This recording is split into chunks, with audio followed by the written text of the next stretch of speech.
नमस्ते प्यारे बच्चों, स्वागत है आपका रामरूप शर्मा चैनल पर। मैं हूं रामरूप शर्मा और आज की जो मैं वीडियो बनाने वाला हूं वो बनाने वाला हूं कि पीरियोडिक क्लासिफिकेशन जो चैप्टर है क्लास 10th का है ना, उसका फुल रिकैप मैं आपको करा रहा हूं। बहुत ध्यान से आप समझिएगा, ठीक है ना, बहुत ध्यान से समझिएगा।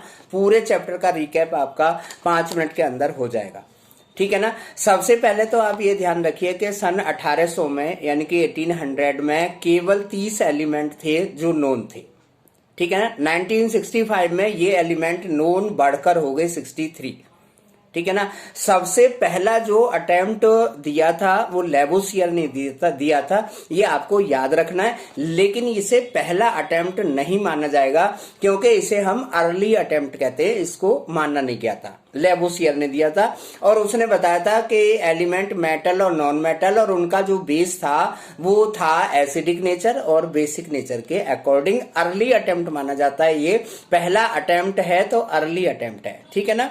उसके बाद में हमारे डाल्टन साहब थे, वो अपनी कहानी गा रहे थे डाल्टन की एटॉमिक थ्योरी के अकॉर्डिंग ही कि एटम का साइज बड़ा, एटम का साइज छोटा, उन्होंने डिवाइड कर दिया था बड़ा साइज और छोटे साइज में, लेकिन इसे भी अर्ली अटेम्प्ट माना गया। उसके बाद में जो सबसे पहला अटेम्प्ट माना गया वो माना गया डोवर्नियर का, और ये बात है 1817 की बात, ठीक है ना। डोवर्नियर जो थे वो उनका पूरा नाम था जोन वेलगल्फ डोवर्नियर, जर्मन के ये केमिस्ट थे।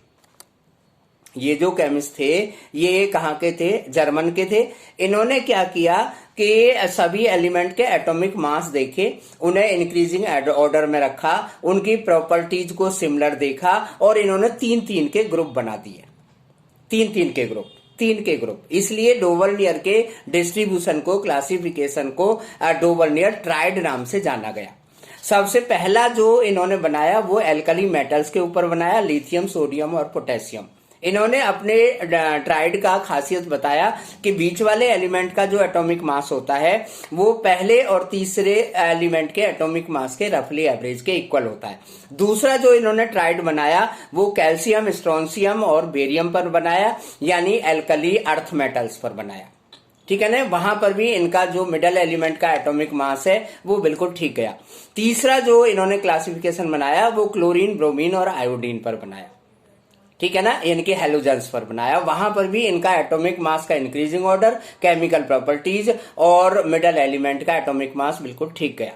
उसके बाद में इन्होंने ट्राई किए 2 और ट्राइड, लेकिन वो ठीक तरीके से परफॉर्म नहीं हुए। मिडल एलिमेंट वाला अगर वो सिमिलर प्रॉपर्टी रखते थे तो मिडल एलिमेंट का एटॉमिक मास ठीक नहीं होता था, तो ये लॉ भी फेल हो गया क्योंकि केवल 3 या 4 मान सकते हैं आप, 4 जो है ट्राइड बना पाए, ठीक है ना। उसके बाद में जो सेकंड अटेम्प्ट माना गया वो न्यूलैंड्स का माना गया और न्यूलैंड ने ये कहा, न्यूलैंड ने अपना एक लॉ भी बना दिया। उन्होंने भी increasing order of atomic mass ही रखा और उन्होंने एक लॉ भी बना दिया कि हर एक 8वां एलिमेंट अगर हम एटॉमिक मास के इंक्रीजिंग ऑर्डर में सभी एलिमेंट को रखते हैं तो, है ना। उस टाइम पर 56 एलिमेंट थे, ठीक है ना, और इन्होंने एटॉमिक मास के इंक्रीजिंग ऑर्डर में 63 एलिमेंट थे, एटॉमिक मास के इंक्रीजिंग ऑर्डर में इन्होंने रखा। इंक्रीजिंग ऑर्डर में रखा तो इनसे जो इंक्रीजिंग ऑर्डर और सिमिलर प्रॉपर्टीज के अकॉर्डिंग रखा गया वो केवल कैल्शियम तक रखा गया और फिर इसके बाद में ये खुद भी उसे अरेंज करने में फेल हो गए, नहीं कर पाए, ठीक है ना। इनसे अगर पूछा गया कि भाई ये 8वां जो एलिमेंट का एटॉमिक मास है वो सिमिलर होगा, ऐसा क्यों हुआ, तो इनके पास ये म्यूजिक के नोट से इन्होंने जवाब दिया कि सारे गामा पाधा नीसा, है ना। तो हर एक 8वां सा स्वर जो होता है नोट में वो सेम होता है, तो हर एक 8वां इसलिए था, ठीक है ना। कैसे भी कहा उन्होंने, ये सब गॉड गिफ्टेड लोग थे और लेकिन इनका जो क्लासिफिकेशन है वो केवल कैल्शियम तक चला जिसका एटॉमिक मास 40 होता है ना। एक जो है इन्होंने एक बात और गलत कह दी थी, इनसे कहा था कि भाई बाकी जो और डिस्कवर होंगे, तो इन्होंने कह दिया ना तो और डिस्कवर होंगे ना हुए, ना तो पहले कम थे ना बाद में ज्यादा होंगे, यही थे, यही हैं और यही रहेंगे, ठीक है ना। तो ये भी इनकी थ्योरी जो है पूरी तरीके से फेल हो गई। उसके बाद में इन्होंने एक छोटी सी टेबल भी बनाई थी। तो ये जब इंक्रीजिंग ऑर्डर में रखते गए तो इन्होंने कई 2-2, 3-3 एलिमेंट को सिंगल स्लॉट में ही रखा, तो वहां पर भी इनका ये गड़बड़ माना गया। उसके साथ साथ में कहीं कहीं पर इनका इंक्रीजिंग ऑर्डर भी ठीक नहीं था, खासतौर पर कोबाल्ट और निकेल के केस के लिए।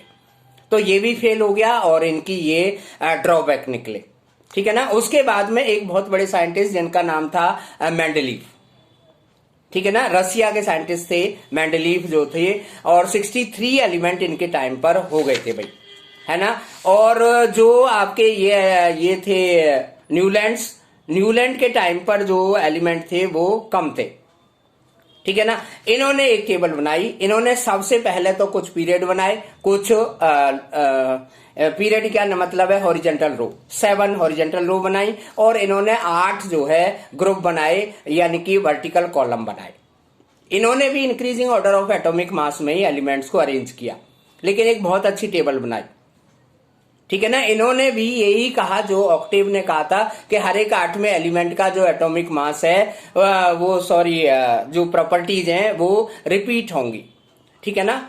मतलब कहने का है कि वो फंक्शन जो होंगे, उनके काम जो होंगे, उनकी प्रॉपर्टी जो होंगी वो रिपीट हो जाएंगी, ठीक है ना। तो इन्होंने भी यही कहा मेंडलीफ ने, लेकिन इनकी जो टेबल है वो काफी अच्छी मानी गई, बहुत सराही गई, बहुत अच्छा काम माना गया, ठीक है ना। 63 एलिमेंट इनके टाइम पर थे, ग्रुप और पीरियड में इन्होंने इनको डिवाइड किया। इन्होंने अपना एक लॉ भी बना दिया, मेंडलीव पीरियोडिक लॉ, लेकिन इंक्रीजिंग ऑर्डर ऑफ एटॉमिक मास और सिमिलर प्रॉपर्टीज, ठीक है ना। लेकिन इनकी जो पीरियोडिक टेबल थी उनमें भी बहुत सारी कमी निकल के आई। सबसे पहले तो इन्होंने हाइड्रोजन की जो पोजीशन थी ना वो ठीक नहीं रखी, वैसे तो वो अभी तक भी ठीक नहीं है ना। हाइड्रोजन का छोटा एटम होने की वजह से मेटल की साइड में रखा गया, एक इलेक्ट्रॉन आउटर मोस्ट सेल में होने की वजह से मेटल्स की तरफ रखा गया, लेकिन वो इलेक्ट्रोनेगेटिव होता है तो वो हेलोजन जैसा दिखता था। तो ये जो पोजीशन थी हाइड्रोजन की सही नहीं थी। दूसरी बात है, क्योंकि इन्होंने एटॉमिक मास के इंक्रीजिंग ऑर्डर में रखा तो इनके ऊपर एक आरोप जबरदस्ती लग गया कि भाई तुमने आइसोटोप की कोई जगह नहीं बनाई। तो बनाते भी कहां से बेचारे, आइसोटोप तो एटॉमिक नंबर अगर नहीं होगा तो आइसोटोप का पता ही नहीं लगेगा। उसके साथ साथ में इन्होंने कई सिंगल स्लॉट में 2-2, 3-3 ग्रो एलिमेंट भी रख दिए।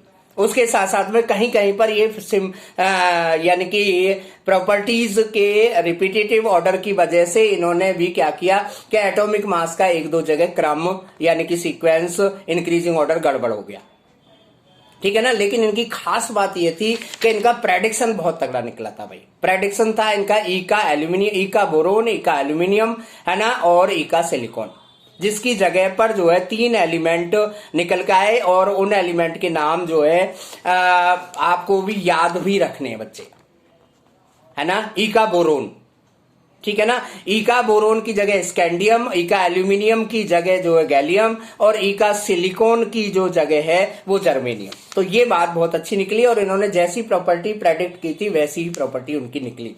अब इसी को अपडेट करके अभी जो है एक हेनरी मॉसले थे, उन्होंने सारा सत्यानाश कर दिया। उन्होंने कहा कि नहीं भाई, ये मेंडलीव जो भी कुछ कह रहे हैं ये सब बेकार की बात है। एटॉमिक मास जो है इतनी फंडामेंटल प्रॉपर्टी नहीं है जितनी एटॉमिक नंबर है। एटॉमिक नंबर है, एटॉमिक मास सब बेकार है।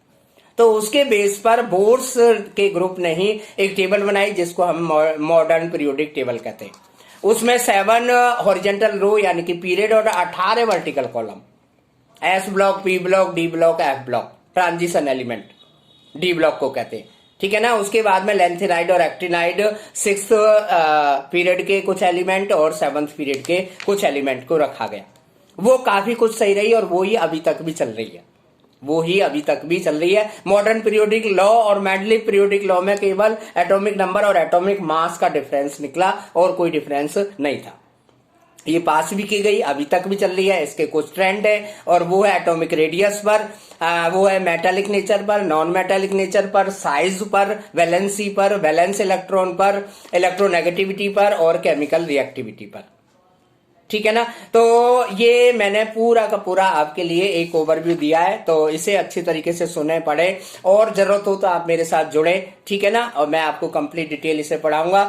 कमेंट सेक्शन में कमेंट जरूर करिए बच्चों, और ध्यान रखिए कि अगर चैनल को सब्सक्राइब नहीं किया तो प्लीज जरूर कर दें। इसी तरीके से पूरे चैप्टर के रिव्यू में मैथ और फिजिक्स और केमिस्ट्री में लेके आता रहूंगा। Thank you so much and bye bye everyone, all the very best.